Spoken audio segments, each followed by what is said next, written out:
Olá, estimado irmão, estimada irmã, querido ouvinte. Nós estamos aqui para mais uma lição de suma importância para a nossa vida espiritual, focando no céu. Nós devemos focar nas coisas do alto, porque breve Jesus voltará.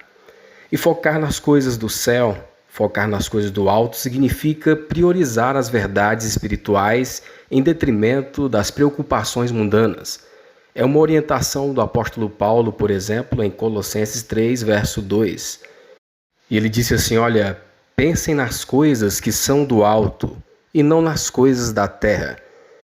O significado de coisas do alto é focar nas realidades do céu, onde Cristo reina. Isso envolve uma mudança de perspectiva do temporal para o eterno. O verdadeiro sentido da busca das coisas do céu é o próprio Cristo. As coisas terão sentido quando nos unirmos a Cristo, somente a Ele. Focar nas coisas terrenas pode fazer com que estagnemos e paremos de viver tudo aquilo que Deus tem preparado para as nossas vidas. Tiago, capítulo 5, verso 8. Sede vós também pacientes, fortalecei o vosso coração, porque já a vinda do Senhor está próxima. Então, queridos, estamos vendo os sinais da breve volta de Jesus acontecendo e devemos focar a nossa vida nas coisas que são do céu, nas coisas que são do alto, buscando uma preparação para a breve volta do Senhor, para que Ele nos encontre, então, preparados, vivendo uma vida que o agrada, uma vida de santificação diária. Você precisa estar continuamente revestido da justiça de Cristo. Você precisa ter em mente que é um filho ou filha de Deus e que deve ter um temperamento terno, bondoso e paciente. Esteja sempre atento para que o egoísmo e a cobiça não permaneçam em sua alma. O primeiro tópico é tempo de reavaliar.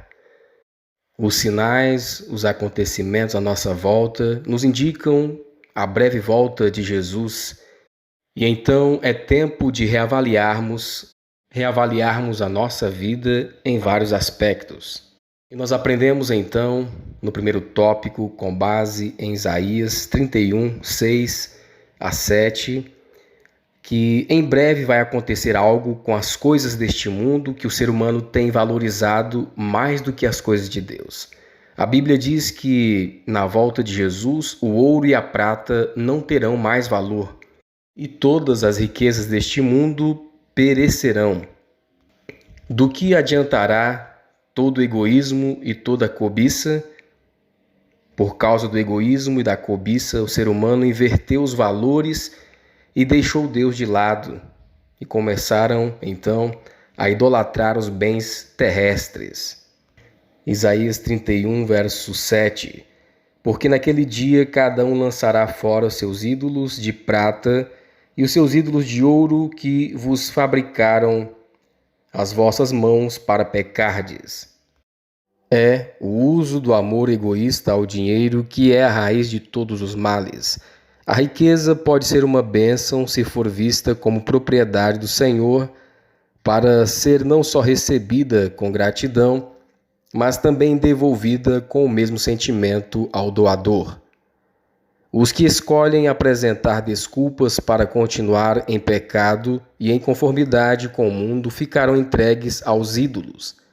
Quando Cristo retornar em sua glória e na glória do seu Pai, cercado por todos os anjos celestiais, acompanhando-o com cânticos de vitória, enquanto os sons da música mais sublime tocam aos ouvidos, todos estarão atentos. Não existirá um único espectador indiferente.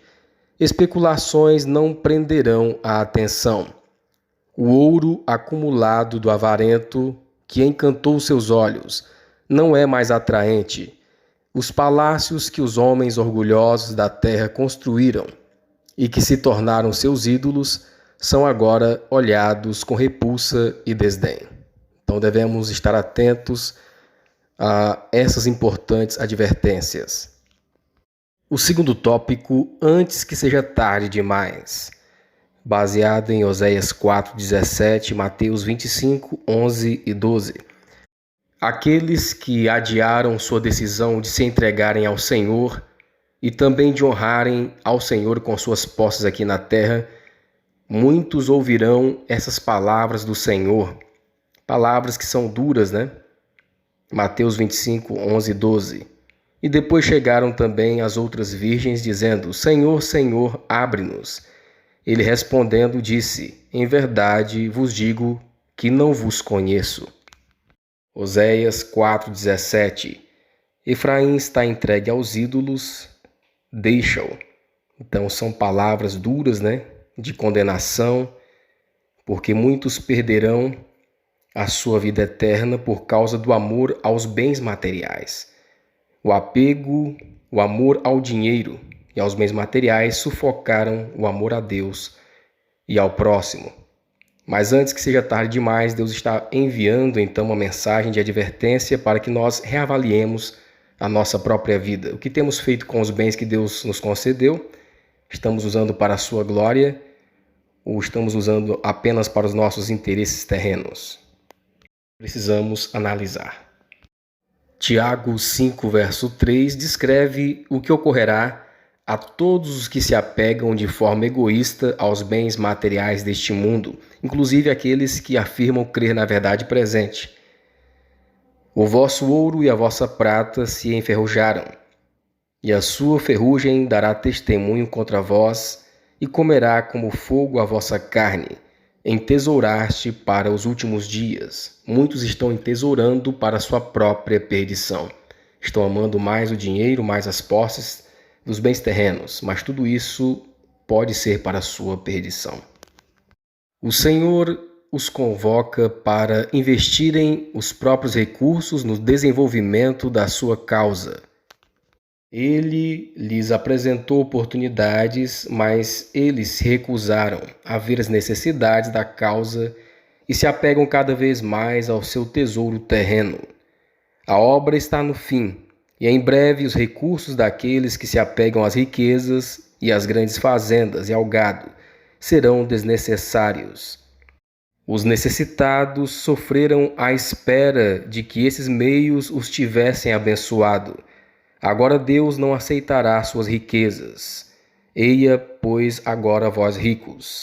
Se não utilizarmos os bens que Deus nos deu hoje para a causa do Senhor, ao final, no fechamento da porta da graça, para mais nada servirá, apenas para a condenação daqueles que utilizaram de forma errônea, de forma indevida os bens que o Senhor confiou a cada um de nós. Muitos ricos, ao final do fechamento da porta da graça, vão trazer o seu patrimônio, vão querer ajudar na causa do Senhor, mas o tempo já passou, Então, hoje é o tempo de nós investirmos os recursos que nós temos, que o Senhor nos deu, na sua causa, na sua obra, para o avanço do Evangelho. Terceiro tópico, aprendendo a regra de ouro. Nós aprendemos no terceiro tópico com base em Tiago 5, de 4 a 6 e Mateus 7, verso 12, nós aprendemos que muitos obtêm suas riquezas de forma fraudulenta, às custas do sofrimento do próximo. Obtêm riquezas de forma desonestas, defraudando seus empregados, explorando os trabalhadores. Tudo isso, irmãos, está sendo registrado nos livros dos céus. E esses prestarão contas no juízo do Senhor. Por isso, diz assim Tiago 5, versos 4 a 6. Eis que o jornal dos trabalhadores que ceifaram as vossas terras e que por vós foi diminuído, clama, e os clamores dos que ceifaram entraram nos ouvidos do Senhor dos Exércitos. Deliciosamente viveste na terra e vos deleitastes, cevaste os vossos corações como no dia de matança. Condenastes e mataste o justo, ele não vos resistiu. Portanto, tudo que vós quereis que os homens vos façam, fazei-lhe também vós, porque esta é a lei e os profetas. Isso aqui também se aplica àqueles que trabalham com vendas, que podem correr o risco, de defraudar alguém na hora das compras e das vendas. Deus não está em todas as riquezas que as pessoas obtêm. Satanás muitas vezes tem muito mais que ver com a aquisição de propriedade do que Deus. Muitos dos ganhos vêm da opressão, do salário dos contratados. O rico, por natureza cobiçoso, amplia a sua fortuna oprimindo os funcionários e explorando os outros sempre que possível, acumulando assim um tesouro que consumirá sua carne como fogo. Muitos são desonestos nos negócios, se aproveitam da inexperiência ou da dificuldade de outras pessoas para levarem vantagem nos negócios, Tudo isso está sendo registrado nos livros do céu. Muitos se dizem irmãos, mas passam a perna no outro, Passam o irmão para trás, buscando sempre levar vantagem. Entre o povo de Deus, isso não deve ocorrer. E devemos nos lembrar que tudo isso Deus levará em conta para o dia do juízo. Devemos nos lembrar e praticar a regra de ouro. Mateus 7, verso 12. Portanto, tudo que vós quereis que os homens vos façam, fazei-lo também vós, porque esta é a lei e os profetas. No passado, na igreja primitiva, os irmãos seguiam o exemplo de Cristo, praticavam a generosidade, praticavam a verdadeira doação a quem estava necessitado. 2 Coríntios 8, de 1 a 2, nós podemos ver claramente. Também, irmãos, vos fazemos conhecer a graça de Deus dada às igrejas da Macedônia, como em muita prova de tribulação houve abundância de seu gozo, e como a sua profunda pobreza abundou em riquezas da sua generosidade.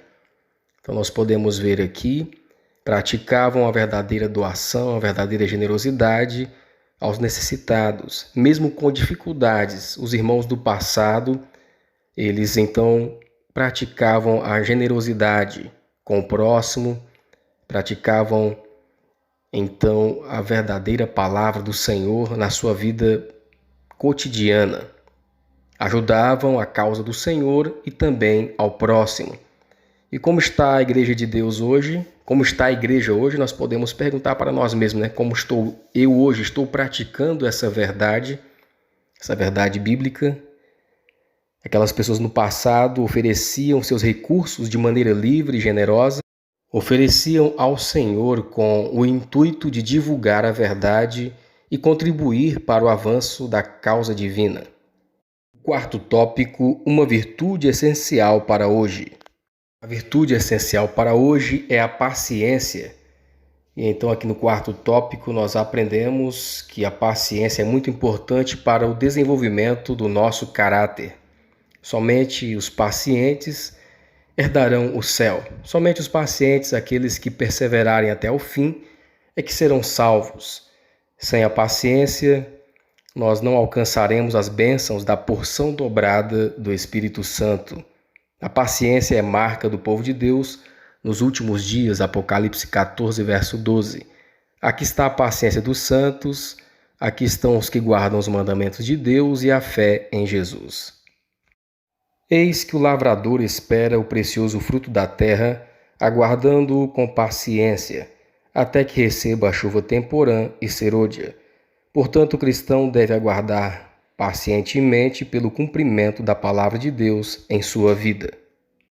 E quando nos sentimos, então, frustrados ou desanimados com o aumento da maldade aqui neste mundo, nós precisamos, então, praticar a paciência.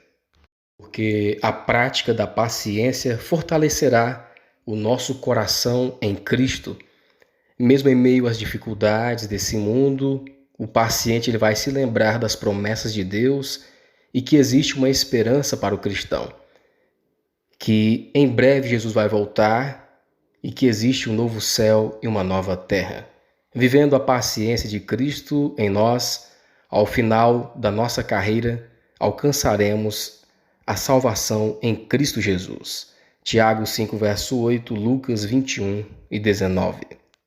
Quinto tópico: exemplos para nos fortalecer. O quinto tópico vem nos falando que muitas vezes, mesmo como igreja, muitas vezes nós estamos nos concentrando nas coisas que estão aqui neste mundo, ao invés de nos concentrarmos como igreja de Deus nas coisas que são do alto. Muitos estão se concentrando em brigas, em iras, em invejas, em dissensões, em espírito de vingança, uns se queixando contra os outros. Muitas vezes estamos nos concentrando nas coisas carnais deste mundo e estamos deixando então as coisas de Deus de lado. Mas a palavra de Deus nos diz que devemos nos concentrar no amor a Deus e ao próximo. E devemos então nos concentrar no exemplo de Cristo, o exemplo de Cristo, o seu exemplo de paciência em favor da humanidade. Nós podemos ver isso em Levítico 19, verso 18, Tiago 5, 9, verso 10. E devemos então focar na palavra do Senhor. Devemos focar no exemplo de Cristo, na sua humildade, na sua paciência. E devemos nos focar então na palavra de Deus e nas coisas que são do alto. Que Deus nos abençoe para que possamos compreender a sua palavra. Esse é o nosso desejo e a nossa oração.